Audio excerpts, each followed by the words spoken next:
এই রাজাকারের বাচ্চারা, আমি ফজলুর রহমান প্রথম বলছি বাংলাদেশে রাজনীতিবিদের মধ্যে, এই আলবদরের বাচ্চারা, এখনো কিন্তু ফজলুর রহমানরা জীবিত আছে, মুক্তিযোদ্ধারা জীবিত আছে, সাবধান কথা বলবা। মুক্তিযুদ্ধ যারা মানো না তারা এই দেশ থেকে চলে যাও, খুব ক্লিয়ার। কারণ মুক্তিযুদ্ধের মাধ্যমে দেশটা বাংলাদেশ হয়েছে। এখন আবার দেখা যাচ্ছে আপনি যে বলছেন যে আমার মনে হয় আমাদের নেতা জনাব ফখরুল ইসলাম আলমগীর, ওই যে পাকিস্তানে 2টা ঘটনা হয়েছে কিছুদিন আগে, লস্করি তৈয়বার যে প্রধান তিনি বলছেন যে আমরা 5ই আগস্টের আন্দোলনে এই ধরনের ঘটনা ঘটাইছি যে যাতে আমরা 71-এর পরাজয়ের প্রতিশোধ নিতে পারি। জি। আর গত কয়েকদিন আগে একজন মহিলা পাকিস্তানের একটা বিখ্যাত পত্রিকায় লেখছে যে Bangladesh will return again two Pakistan. আপনি দেখেন, এবং সেইখানে কতগুলা জিনিস, গোলাম আজমের ছেলে কিভাবে প্রধান সেনাপতি হওয়া উচিত, এবং গোলাম আজমের ছেলেকে যেভাবে বঞ্চিত করা হয়েছে, এইসব রাজাকারের বাচ্চারা, আমি আবারও বলছি এইসব রাজাকারের বাচ্চারা, আমি বললাম আলবদরের বাচ্চারা, গোলাম আজম হলো বাংলাদেশের সবচেয়ে কুখ্যাত দালাল এবং আলবদর সৃষ্টির প্রধান হুতা। প্রথম যে লোকটা টিক্কা খানের সঙ্গে দেখা করছে, আমি প্রমাণ ছাড়া কথা বলি না, বাংলাদেশে 25শে মার্চের পরে যে লোকটা প্রথম দেখা করছে টিক্কা খানের সাথে, যে ঠিক কাজ করছেন, আমরাও আপনার সাথে আছি, সেই লোকটার নাম হলো গোলাম আজম। 2 নম্বর দেখা করছে খাজা খয়রুদ্দিন, 3 নম্বর দেখা করছে ফজলুল কাদের চৌধুরী, 4 নম্বর দেখা করছে নুরুল আমিন। তৎকালীন সময়ে সেই 1 নম্বর দালাল এবং কুখ্যাত দালাল গোলাম আজম, যারা পরাজিত হওয়ার পরে মধ্যপ্রাচ্যে এবং বিদেশে গিয়ে বাংলাদেশের নামে কুখ্যাতি ছড়াইছে, বাংলাদেশকে অন্ধকার করে দিছে যাতে বাংলাদেশকে কেউ স্বীকৃতি না দেয়, সাহায্য না করে, মুসলিম দেশগুলোকে গিয়া বলছে যে এটি ইন্ডিয়া দখল করে, বলছে এটা হিন্দুস্তান হয়ে গেছে, এইগুলা করে বাংলাদেশকে যারা কলঙ্কিত করছে, মসিব লিপ্ত করছে, সেই সব গোলাম আজমের ছেলেরা এখন আবার বাংলাদেশের প্রধানমন্ত্রী হবে, যেখানে তার বয়স হয়েছে 68 বছর, সে রিটায়ারমেন্টে চলে, এখনকার সরকার তাকে সব রিটায়ারমেন্টে দিছে এবং বলছে পাকিস্তান থেকে এটা নিশ্চয়ই বাংলাদেশ পাকিস্তানে ফেরত আসবে। সেই কারণে আমার ধারণা আমাদের নেতা জনাব ফখরুল ইসলাম আলমগীর সাহেব এই কথাটা বলছেন। তবে একটা কথা বলি, পূর্বের সূর্য পশ্চিমে উঠতে পারে,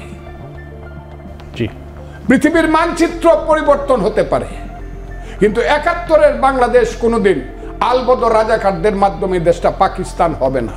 আমি আরো কিছু কথা বলবো, এটা হবে না। আমি আসবো আপনার কাছে, আমি যেতে চাই একটু। জি জি, মাসুদ কামাল আমাদের সাথে কথা বলছিলেন, সিনিয়র আইনজীবী ফজলুর রহমান, মুক্তিযোদ্ধা, বিএনপির চেয়ারপারসন উপদেষ্টা।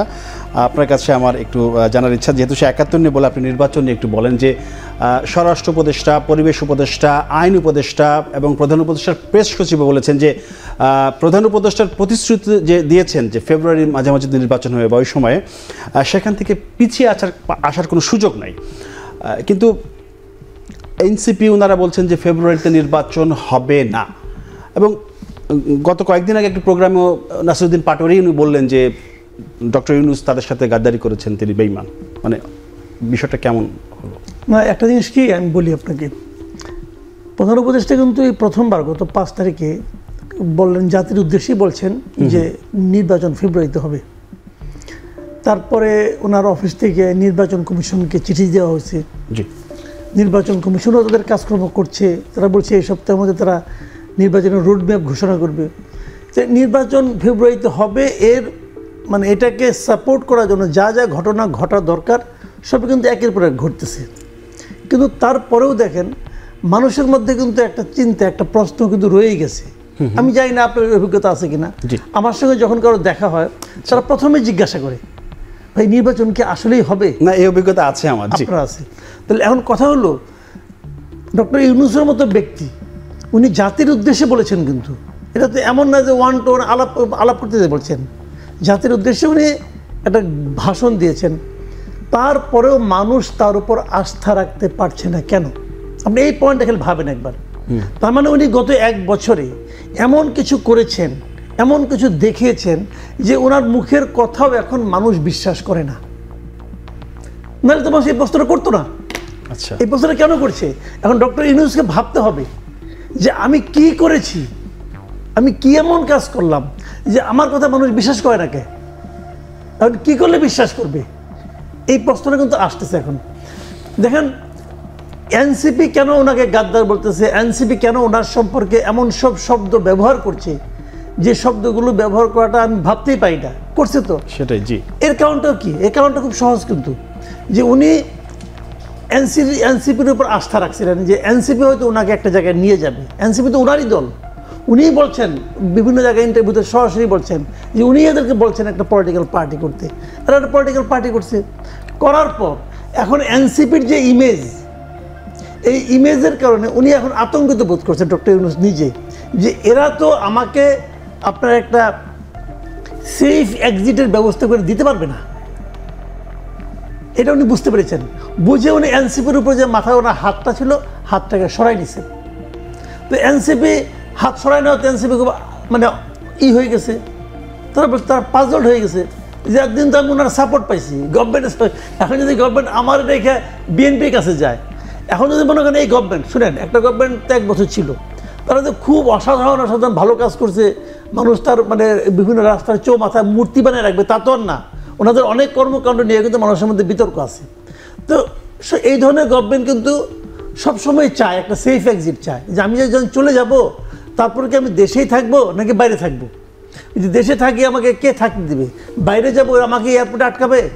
111 গভর্নমেন্টের সময় রাখেন, 111 গভর্নমেন্টের যারা ছিল, যারা নাকি কুশীলভ ছিল, তাদেরকে কিন্তু আওয়ামী লীগ একটা সেফ এক্সিটের ব্যবস্থা করে দিয়েছিল। আচ্ছা, এখন হয়তো এই গভর্নমেন্টও চিন্তা করতেছে তা আমাকে কে দিবে। এখন সেই জন্য উনি একটু বিএনপির দিকে ইনক্লাইন্ড হয়েছে আর কি, বিএনপির ঘাটে মানে নৌকা ভিড়াইছে। এটা আবার এনসিপি সহ্য হচ্ছে না। আর এনসিপি তাদের যে বয়সজনিত সমস্যা যেটা একটা আছে, একটা সমালোচনা আছে, সেটা হচ্ছে যে সরকার মবই ঠেকাইতে পারে না, সেই সরকার নির্বাচনের দিন, ভোটের দিন মব ঠেকাবে কিভাবে? শুনেন, মব ঠেকাতে পারে না কথাটা অন্যভাবে বলেন। আচ্ছা, আসলে সরকার কি মব ঠেকাতে চেয়েছিল?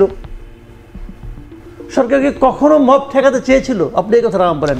আমি আপনার সর্বশেষ ঘটনাটা বলি। এই 32 নম্বর যেদিন ভাঙলো আগের বার, আচ্ছা, 32 নম্বর ফেরানোর জন্য কি সরকার চেষ্টা করছিল? কয় নাই তো। মবে বাংলাদেশে মব আগে 5 থেকে 8 আগস্ট ওই সময় কথা বাদ রাখেন, এরপরে তো আপনার সংগঠিত মব তো শুরু হলো 32 নম্বর ভাঙা দিয়া। সরকার মব ফেরানোর চেষ্টা করে নাই।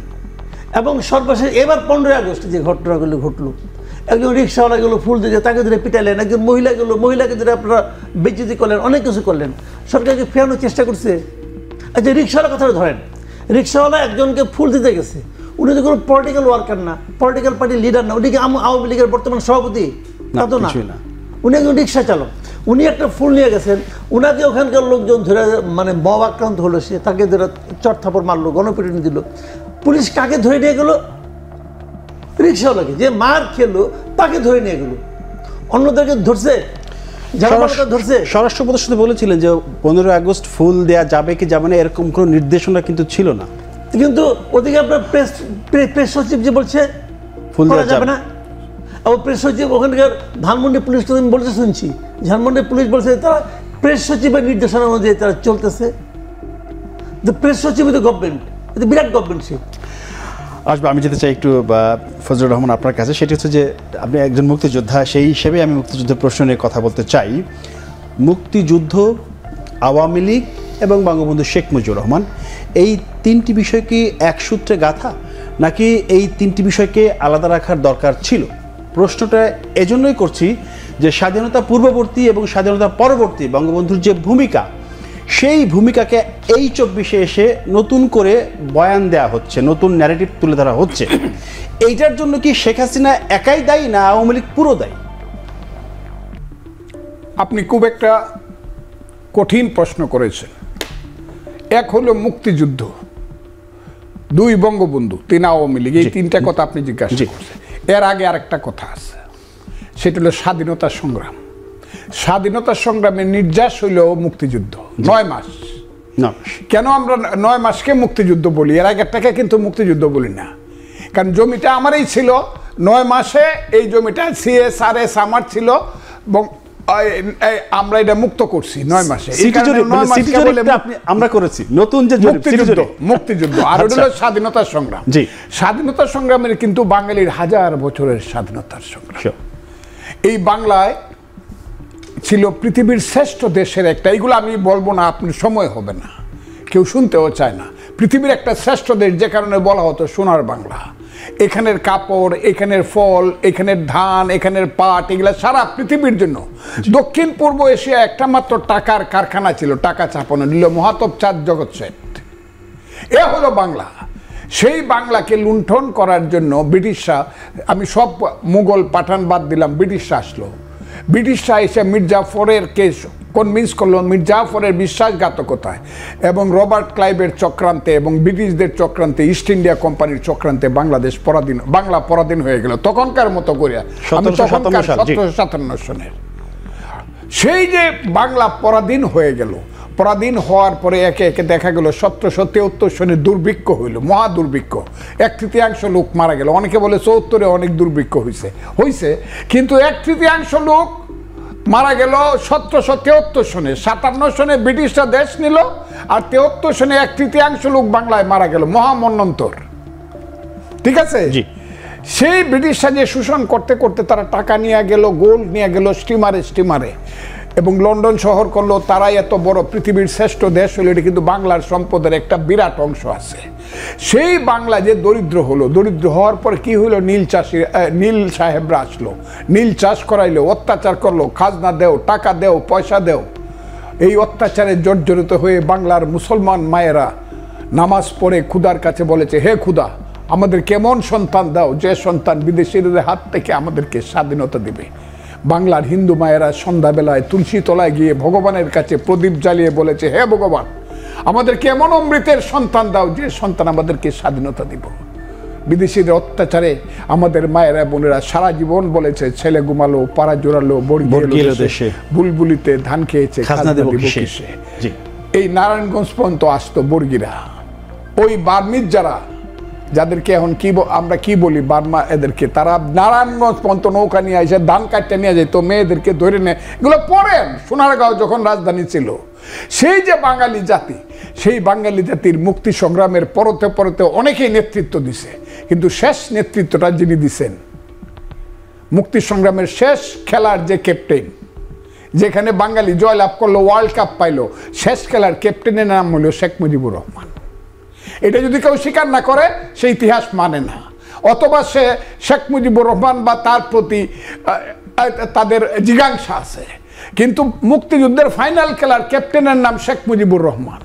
আমি বিএনপি করে কথাটা এই কারণে বলতেছি যে আমি কথাটা 3 বার বলছি। আমাদের নেত্রী, দেশ নেত্রী খালেদা জিয়ার সামনে ওই ইঞ্জিনিয়ার্সে যখন 16ই ডিসেম্বরে বিজয় দিবস পালন করে, আমি প্রধান বক্তা, উনি প্রধান অতিথি। আমি বলছি, আমার কথাটা শোনেন আপনি।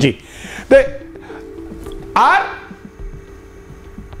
রাজনৈতিক নেতাদের মধ্যে মৌলানা ভাসানী, তারও আগে শেরে বাংলাকে ফজলুল হক হুসেন শহীদ, কিন্তু মৌলানা ভাসানী ডাইরেক্ট মুক্তিযুদ্ধের নেতাদের একজন, এমনকি বঙ্গবন্ধুর মাথার উপরে থেকে 57 সন থেকে এই কথাটা বইলা, কিন্তু লিডার ছিল পরবর্তী বঙ্গবন্ধু। আর যখন মুক্তিযুদ্ধ শুরু হইল, তখন সেনাবাহিনী প্রথম দিন বাংলার সেনাবাহিনী যুদ্ধ শুরু করলো। ওই পিলখানাতে বলেন, আর রাজারবাগে বলেন, আর জিয়াউর রহমানের সেই 27শে March, I major Zia do hereby declare the independence বলেন, on behalf of our great leader Bangabandhu Sheikh Mujibur Rahman. সেই খালেদ মুশারফের, মেজর হায়দারের ইতিহাস আমি আজকে বাঙালি জাতিকে বলবো, হে বাঙালি জাতি, ঘুমায় থাকো কেন, পরাধীন হয়ে যাবা। আমি বলবো, হে বাঙালি জাতি, তোমাদেরকে আমি হাত জোর করে অনুরোধ করি, ঘুম থেকে উঠিয়া ফজরের যখন আসসালাতু খায়রুম মিনান নাওম আযান পড়বে, তখন তুমি নামাজে যাও, কোরআন শরীফ পড়ো, তারপরে ঘরের মধ্যে মুক্তিযুদ্ধের গানটা বাজাও। তীরহারা এই ঢেউয়ের সাগর পাড়ি দিব রে, পথের ক্লান্তি ভুলে স্নেহ ভরা কুলে তবু মা গো, বলো কবে শীতল হব, কত দূর আর কত দূর বলো মা, বাংলার সন্তান চলো সমানে সমান। আমি কালকে মেজর হায়দার বীরুত্তম যে 35,000 মুক্তিযোদ্ধা তৈরি করেছিল, ঢাকা সহ কুমিল্লা সহ সমস্ত এলাকাতে, যে সবচেয়ে বড় লিড করেছে খালেদ মুশারফের নেতৃত্বে, মেজর হায়দারের সেই দুর্ভাগ্যজনক ইতিহাস পড়ে আমার চোখের পানি আসতেছে। আমি সবাইকে বলবো, বাংলাদেশে যত মুক্তিযুদ্ধের বই যে এলাকাতে হয়েছে, আবার পড়েন আপনারা। আর আজকের প্রজন্মকে আমি, হে বাবারা, হে আমার ছেলেরা, নাতিরা, তোমরা মুক্তিযুদ্ধের বই পড়ে দেখো।